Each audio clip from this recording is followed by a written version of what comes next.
Bonjour mes amis, comme chaque mardi maintenant nous retrouvons Sophie Delamotte pour faire un point d'actualité sur la vie parlementaire et les réglementations qui vont changer en France et spécialement celles qui vont changer votre vie quotidienne. Aujourd'hui on va parler de quoi alors Sophie ? Alors je voulais reprendre le fil que nous avions commencé il y a quelques semaines sur les ZFE qui ont fait beaucoup parler d'elles. Et puis ensuite, on fera un point sur deux textes qui arrivent, qui sont passés à l'Assemblée et qui vont bientôt être, d'ici l'été, je pense, promulgués, sur les fraudes. Fraude bancaire, fraude aux aides publiques.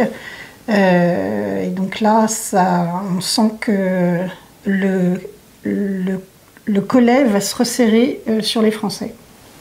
Alors, on commence par les ZFE, puisqu'il est question de supprimer ces ZFE par amendement à un texte. Tu peux nous remettre ça dans le contexte, nous redire où nous en étions avant de dire ce qui va se passer ou ce qui s'est passé. Alors en fait, les députés ont profité d'un gros texte un peu fourre-tout sur la simplification de la vie économique pour faire un amendement qui a été adopté en commission de suppression des zones à faible émission, qui exclut dans 25 villes pour l'instant les Français qui ont des voitures trop vieilles aux yeux de la Commission européenne. Et donc c'est vraiment une disposition de bobo pour des gens qui soit ont des voitures dernier cri, des voitures électriques, ou qui n'ont même pas de voiture et qui se font transporter uniquement quand ils en ont besoin, et disposition qui se fiche complètement de la vie du Français moyen qui a ses propres contraintes budgétaires. Et donc ça devait passer la semaine dernière, ils avaient projeté toute la semaine, mais on savait que ça allait être très court pour autant d'articles de loi et autant d'amendements, puisqu'il y avait plus de 2000 amendements à discuter. Et donc ils se sont arrêtés vendredi soir à minuit 5 à l'article 3 bis du texte qui comportait plus de 50 articles. Et la disposition sur la ZFE était à l'article 15 ter. Alors ce qui est drôle, c'est que du coup on a regardé les amendements qui avaient été déposés justement pour contrer le vote de la commission. Donc il y avait des amendements de rétablissement pur et simple du texte de loi, donc ça c'est les écolos essentiellement. Et en fait il y a eu une telle pression sur le gouvernement qu'ils ont déposé un amendement gouvernemental qui ne rétablissait les ZFE qu'à Paris et à Lyon, donc les villes type de Bobo. Et donc ils se sont bien gardés de remettre tout le dispositif, parce que là ils ont senti que politiquement ils n'allaient pas l'emporter. Ce qui est intéressant, c'est la polémique qu'il y a eu toute la semaine dernière avec notamment Agnès Pannier-Runacher, la ministre en charge de ce texte, de tout ce qui est qualité de l'air. Alors je l'avais déjà évoqué, mais du coup j'ai un peu creusé la question. Quand elle dit il y a 40 000 morts par an, c'est de la pure propagande. Même Le Monde a démonté cette propagande-là. C'est un chiffre qui circule depuis une quinzaine d'années, ce qu'on voit inscrit sur les autoroutes, sur le périph' et autres, 48 000 morts par an. Elle, prudemment, a dit 40 000, mais en fait, Le Monde a rétabli, et là, j'ai tendance à croire Le Monde, pour une fois, et dit au maximum, c'est 2 900 morts par an. C'est trop, on est d'accord. Mais en fait, en même temps, Sophie, c'est extrêmement compliqué de dire une personne meurt à cause de la pollution ou à cause de... C'est une estimation, c'est une donnée statistique en fait, c'est pas de la réalité. Mais c'est une extrapolation. Voilà, donc imputer des décès à la pollution de l'air, à la présence de particules fines, c'est extrêmement délicat, et à mon avis, des avocats auraient beaucoup de mal à pouvoir prouver ça. Donc voilà. Donc en tout cas, le gouvernement, et en particulier Agnès Pannier-Runacher, clairement dans son discours, est influencé par cette propagande. Mais là où elle s'est emmêlée les pieds dans le tapis, c'est qu'elle est allée jusqu'à dire mais de toute façon, les ZFE, ça ne concerne pas les classes populaires parce que les pauvres n'ont pas de voiture. Alors là, je dois dire que... Mais moi, je trouve ça très bien cette formule parce que c'est l'aveu de sa déconnexion complète avec la réalité. C'est son côté Marie-Antoinette vu par la propagande, sinon pas le pain qui mange de la brioche. Pour moi, c'est vraiment du même niveau. C'est tellement énorme. C'est quand même une femme, Agnès Pannier-Runacher, qui est censée avoir fait des grandes écoles, être cultivée, avoir fait des longues études. Donc normalement, c'est ce qui sert à éviter de dire des trop grosses bêtises. Mais là, on a l'impression qu'ils sont en roue libre. Et qui sortent des arguments qui n'ont ni queue ni tête. Enfin, on se souvient évidemment, je n'ai pas retrouvé son nom, mais du copain de Macron qui finalement s'est fait prendre dans une histoire montée par je ne sais plus quelle Russe avec Juan Branco, et qui parlait des Français qui fument des clopes et qui roulent au diesel. C'est du même ordre, c'est le même cliché. Et puis je te rappelle aussi Macron qui parlait des ouvrières de Gade,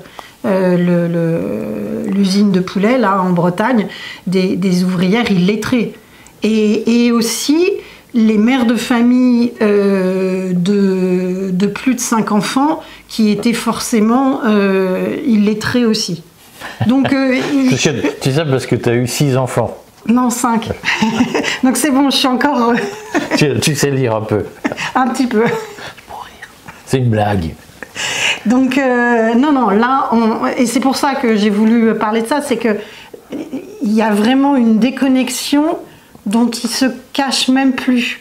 Mais alors, j'ai quand même une question, Sophie, puisque la rumeur, la légende urbaine a circulé selon laquelle, d'abord, les ZFE étaient une demande de l'Union européenne, et puis 2, il y a une version dégradée de cette rumeur, selon laquelle l'instauration de ZFE est une condition sine qua non pour bénéficier du versement d'un certain nombre de prêts de l'UE conçus dans le cadre du Covid. C'est l'autre rumeur urbaine, effectivement, que le gouvernement a essayé de faire passer, c'est que si on supprimait en séance cette disposition, on allait devoir rendre 3 milliards d'euros parce que du coup on ne remplirait pas les critères de l'Union européenne. C'est totalement faux. C'est les aides du plan de relance. En l'occurrence, il y a un certain nombre de critères, mais dans ces critères, il n'y a pas le fait de mettre ou non une ZFE. Donc c'est totalement déconnecté, décorrélé de ça. Donc c'est vraiment du pur chantage et une tentative d'intimidation des députés, c'est-à-dire essayer de faire passer les députés, en l'occurrence RN, LR. Puis il y avait quand même quelques EPR, macronistes, quelques centristes, et les LFI, la France Insoumise, se sont abstenus. Parce qu'ils sentent bien que leur électorat, quand même, fait pas partie des bonnes couches. Des bonnes couches, justement. Mais explique-moi le principe du chantage sur le RN, par exemple, que le gouvernement aurait voulu exercer en expliquant on va perdre des aides européennes si on ne fait pas. C'est pour les faire passer pour des irresponsables. Oui, mais en même temps, c'est tellement nourrir la propagande en faveur du Frexit, à laquelle je participe, puisque moi je suis pour un Frexit, mais un Frexit raisonnable et oui, mais franc. Je pense qu'ils ne sont pas sortis encore de leur illusion européenne que l'Europe c'est bon pour la France. Donc, y compris au RN. Oui. Non, c'est pas ce que je dis. C'est que là-dessus, la position du RN est un petit peu flottante. Moi-même, j'ai un peu de mal toujours. Voilà. Ça va dépendre des chapelles d'ailleurs. Et puis de ce que les journalistes peuvent écrire sur eux.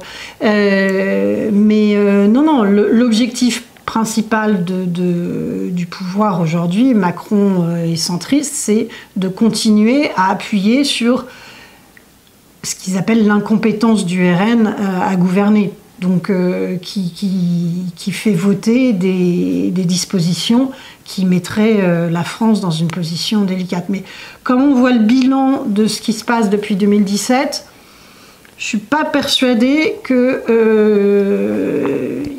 aient un bilan tellement remarquable en matière de compétences à gouverner. Donc bon, tout ça se discute. Tu vas paraître pour anti-macroniste si tu continues. J'ai peur. Donc concrètement, les ZFE, ça va passer. L'interdiction des ZFE passe quand? Alors du coup, là, depuis vendredi soir, nous sommes rentrés dans 2 semaines de vacances parlementaires, puisque eux aussi ont droit à ça. Ils en ont moins qu'avant. On y discutait avec un ancien du système qui me disait qu'avant, il y avait de beaucoup plus grandes vacances parlementaires. En tout cas, là, on revient le 5 mai. Conférence des présidents le 6 mai qui va fixer le nouvel ordre du jour. C'est là où on verra, mais je ne sais pas comment ils vont se débrouiller parce que ça va être très très serré puisqu'on a les 2 textes, soins palliatifs et fin de vie qui arrivent. Et ça, ils veulent vraiment le passer avant l'été, sachant qu'il n'y aura pas de session extraordinaire au mois de juillet cette année. Donc ça va être très serré de passer tout le reste du projet de loi simplification économique, dont le fameux article 15 ter. Ce qui est sûr, c'est que psychologiquement, ils ont perdu sur les ZFE. Là, ils ne peuvent plus revenir en arrière, ils ne peuvent plus remettre la disposition comme c'était le cas depuis la loi climat résilience. Politiquement, c'est complètement impossible. Maintenant, c'est quasiment un acquis. On sait qu'on ne reviendra pas là-dessus. Donc c'est déjà, je trouve, une certaine victoire du bon sens. Et ce qui, en France, n'est devenu plus si évident que ça. Bon, on suivra ça de toute façon au mois de mai. Elle est en forme. Et donc, moi, je voulais que tu parles de ces histoires-là de fraude, parce que je sais qu'il y a plein de gens qui adorent lutter contre la fraude et qui imaginent que tout le monde est fraudeur, sauf eux, bien entendu. Et qu'on va gagner plein d'argent public. Des dizaines de milliards. On va rétablir la situation budgétaire de la France juste en récupérant de l'argent de la fraude.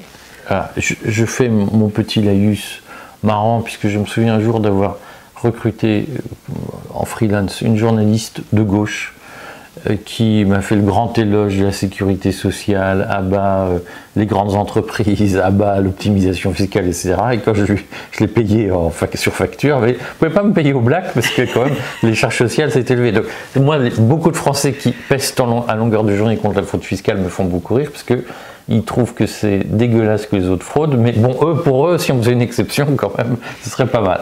Donc la fraude, qu'est-ce qui se passe sur la fraude? Donc là, il y a, on va dire, une offensive législative, puisqu'il y a en même temps 2 propositions de loi, donc à initiative des parlementaires, en l'occurrence 2 députés. Il y a d'abord Cazenave, l'ancien ministre des Comptes publics, qui a déposé l'an dernier une proposition de loi de lutte contre la fraude aux aides publiques. Alors ce qui était particulièrement visé, c'était les aides à la rénovation énergétique. MaPrimeRénov', c'est un gouffre absolu. On estime entre 700 millions et 1,6 milliard rien que sur MaPrimeRénov'. Donc, de dépenses ou de fraude? De fraude. Donc quand ensuite les écolos demandent à corps et à cri d'augmenter le budget, les lignes budgétaires de la rénovation énergétique, tout le monde en commission ou dans l'hémicycle dit faudrait peut-être d'abord régler le problème de la fraude. Donc avec des sociétés qui se créent juste pour capter de l'aide et aucun travaux réalisés derrière. Et puis il y a plein de gens qui, voulant bien faire, voulaient justement baisser leur facture énergétique et donc font appel à des sociétés. Il n'y a quasiment aucun critère aujourd'hui sur la rénovation énergétique. Il y a bien sûr des entreprises sérieuses, mais il n'y a pas de cahier des charges, il n'y a quasiment aucun contrôle sur la réalité des travaux réalisés. Et donc, il y a beaucoup de sociétés et de gens malhonnêtes qui se sont engouffrés dans ce système-là. Depuis, je ne sais plus, ça doit exister depuis Hollande, je crois. Déjà à l'époque? Il y avait déjà eu dans les lois de Hollande, dans les années 2014-2015, il y avait déjà eu justement une première aide à la rénovation énergétique, parce que c'est une de leurs obsessions, avec l'isolation par l'extérieur. Sachant qu'en plus derrière, on n'est même pas certain que ça soit réellement efficace. Donc déjà, il y avait ça, les fraudes à la rénovation énergétique. Si je peux nuancer un peu, c'est-à-dire qu'il y a un problème structurel qui frappe le bâtiment, c'est que les gens ont du mal à emprunter pour construire leur maison. Et donc, pour sauver la filière bâtiment, on a aussi ouvert un certain nombre de vannes, sous prétexte, à un moment donné, de financement européen pour la transition énergétique, etc. Ça a été un soutien déguisé à la filière qui a arrangé tout le monde, voilà, et qui permet par ailleurs d'acheter le patronat du bâtiment qui vit de diverses aides dans tous les sens. Nous sommes bien d'accord. Nous ne sommes pas un pays libéral, nous sommes un pays socialiste. La seule chose, c'est qu'il y a eu ensuite des études, et notamment il y a une étude de Cambridge qui est sortie il y a 18 mois, qui a montré que après toutes ces dépenses de rénovation énergétique, la situation de quasiment tous les bâtiments était la même qu'avant rénovation énergétique. Et qu'en plus, il y a un vieillissement de la rénovation, c'est-à-dire qu'au bout même quand c'est bien fait, au bout d'une douzaine d'années, on se rend compte qu'en fait, ça perd en efficacité. Donc, on peut se dire que c'est vraiment de l'argent gâché. C'est de la subvention déguisée au secteur puisque comme le bâtiment n'a plus d'accès au neuf, ou le neuf a beaucoup diminué, on a financé, subventionné les rénovations de l'ancien. Oui, mais ce qui est une bonne idée. Moi, c'est quelque chose que je défends complètement.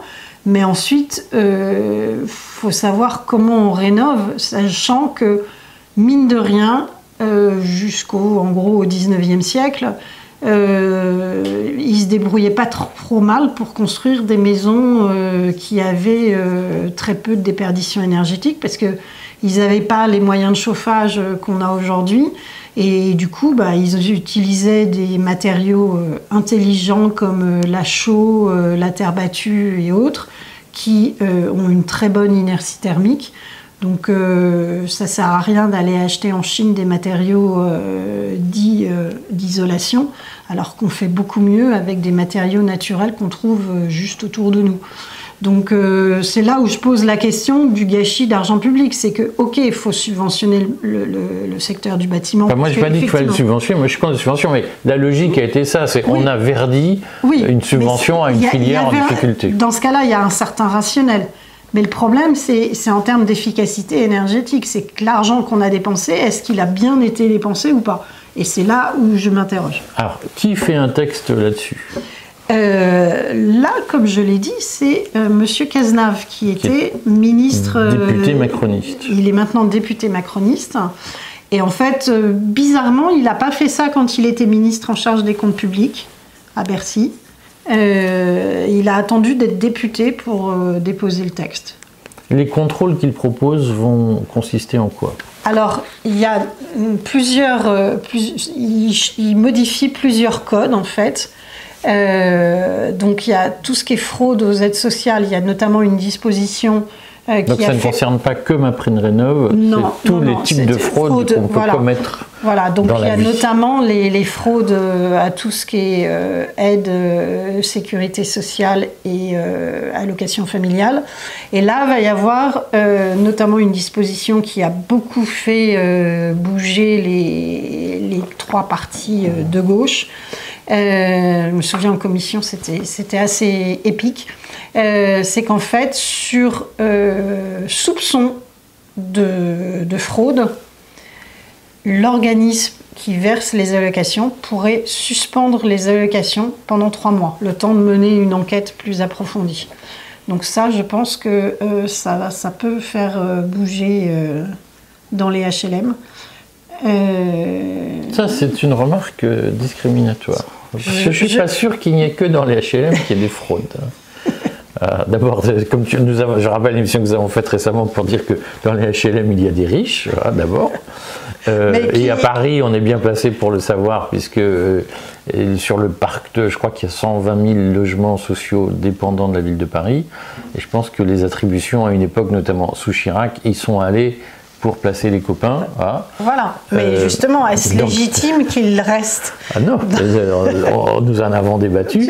Et pour le reste, je pense qu'il y a des fraudeurs de toutes sortes. En réalité, si on regarde, puisque tu mets le doigt sur un débat qui a beaucoup agité, notamment M. Prats, le juge Prats, qui m'a toujours fait rire, puisqu'il dénonçait les fraudes à la sécurité sociale, mais lui-même n'est pas bénéficiaire de la sécurité sociale, puisque les magistrats ont un régime de retraite spécifique et un régime maladie qui est plus favorable que celui de l'assuré social lambda. Mais bon, c'est une autre affaire.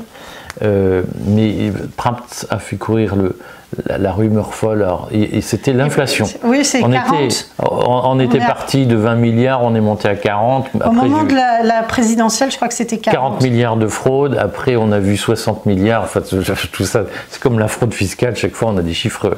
Et la fraude sociale est à la droite, ce que la fraude fiscale est à la gauche. Voilà, c'est un terrain d'inflation totalement fantasmatique. Dans la pratique, je voudrais quand même redire aux gens, puisque j'ai fait pas mal d'articles sur le sujet, d'abord que il y a une lutte aujourd'hui contre les fraudes à la sécurité sociale qui ne rapporte que 4 milliards par an. Alors là, je crois qu'elle est passée à 6 ou 7 milliards. C'est quand même pas mal. Ce qui est bien. Ok, sur un budget de 600 milliards. Sur un budget de 600 milliards. Mais sur ces 4 milliards de fraude, rappelons que la moitié est due aux assurés sociaux, y compris le bon français qui gueule contre les étrangers et qui dit « Ah, je n'ai pas pris mes 11 jours d'arrêt maladie autorisés. Hein. » Et donc je vais quand même faire un petit truc. Voilà. Je pense que j'en ai jamais pris. Oui, parce que c'est très facile de dénoncer les autres, mais voilà. Et donc la moitié des fraudes, des 4 milliards récupérés, vient des assurés sociaux, mais l'autre moitié vient des patrons, alors sous des prétextes des patrons et des médecins. Alors, soit pour des fausses déclarations de soins et qui donnent droit à des attributions d'aide aux médecins, soit pour les patrons pour travail dissimulé, fraude sociale, etc.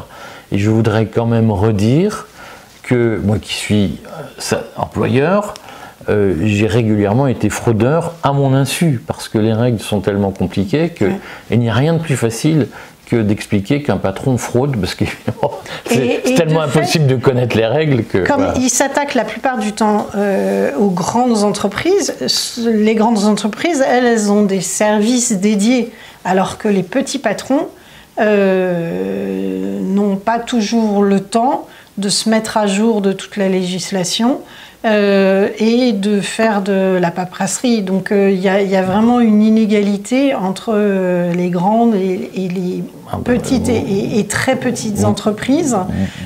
Donc quand ils attaquent les très grandes entreprises, en fait, ça tombe un peu à côté de la plaque parce que... Oui, en réalité, alors, il y a des filières, mais moi je me souviens par exemple d'avoir fraudé, parce que la première année où j'ai eu des salariés, j'avais offert des chèques cadeaux en fin d'année pour Noël aux salariés, 300 € de chèque cadeau par salarié. Tu es un bon patron. Je ne sais pas comment je dois le prendre. Et c'est un peu de respect, madame. Merci, patron.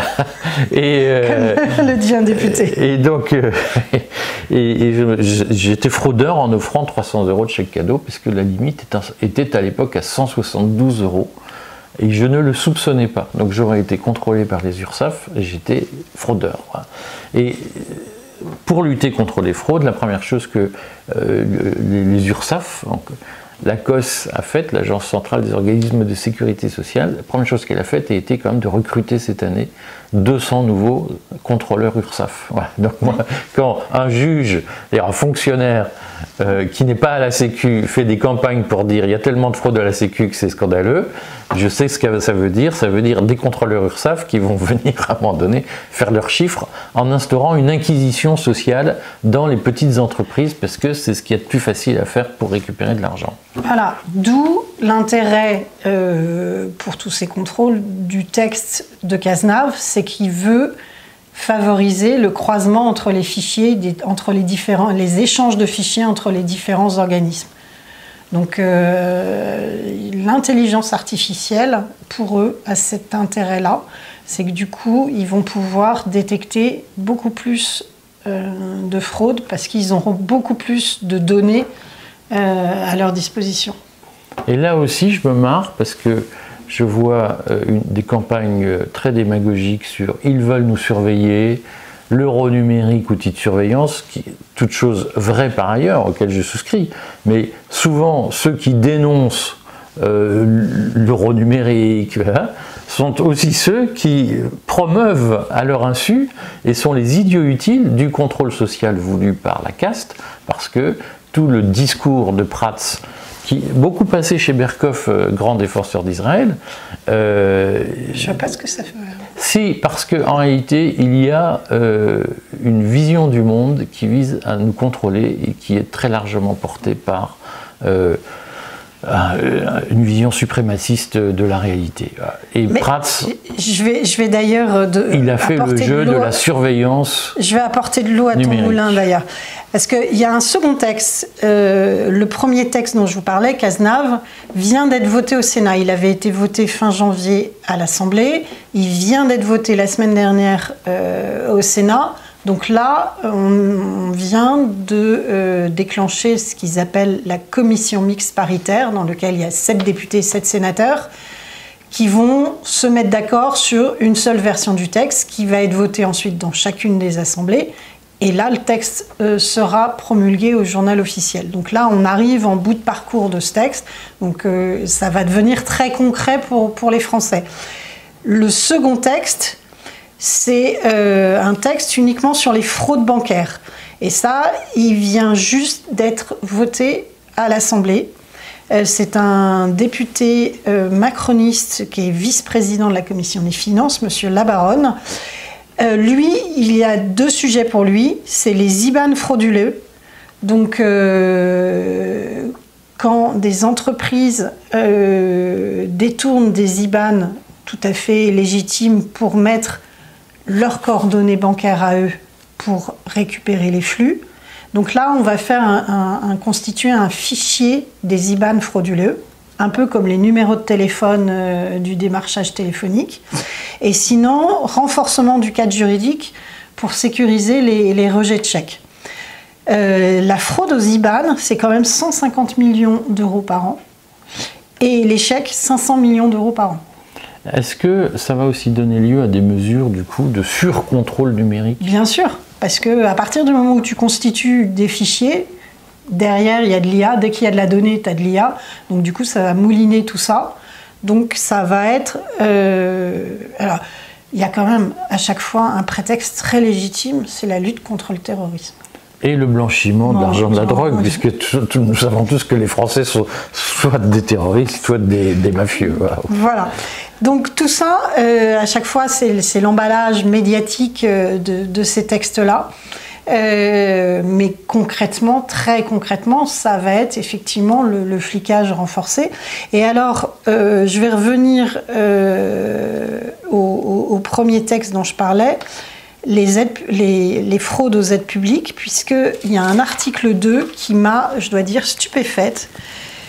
C'est-à-dire qu'en cas de suspicion de fraude, Tracfin, donc le service de Bercy qui fait le contrôle, notamment ce qu'on retire à la banque. Donc, voilà, va pouvoir en fait saisir le procureur, attention, le procureur européen. On n'est même plus dans le cadre de la justice française, c'est directement le procureur européen. Lorsque les investigations de Tracfin mettent en évidence des faits susceptibles de relever de l'une des infractions mentionnées au règlement de l'UE, ce service saisit le procureur européen délégué par une note d'information.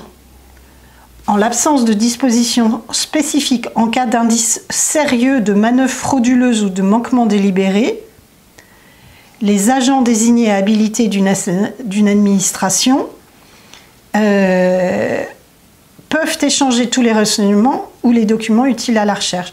Donc tout ça, c'est dans un cadre européen avec échange d'informations entre les services européens, parce que c'est vrai que très souvent, quand il y a vraiment des fraudes organisées, on sort de... La fraude carrousel à la TVA, la fraude...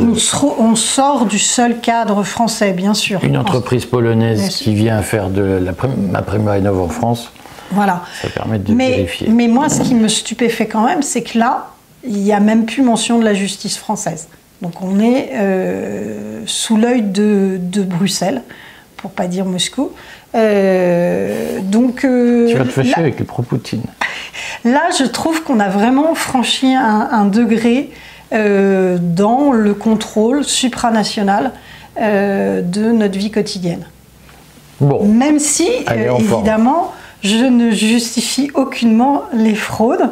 Non, parce qu'en fait, ce qui est gênant, c'est que parce qu'il y a quelques fraudeurs, on décide de surveiller toute la population. Exactement. Alors qu'on pourrait tout à fait imaginer un dispositif où, lorsqu'il y a soupçon de fraude, l'administration saisit le juge pour autoriser des pratiques liberticides. Là, ce qui est gênant, c'est que dans le droit commun, on généralise la mort des libertés et on sait que dans la pratique, ça va surtout permettre de surveiller monsieur ou madame tout le monde et certainement pas les vrais fraudeurs.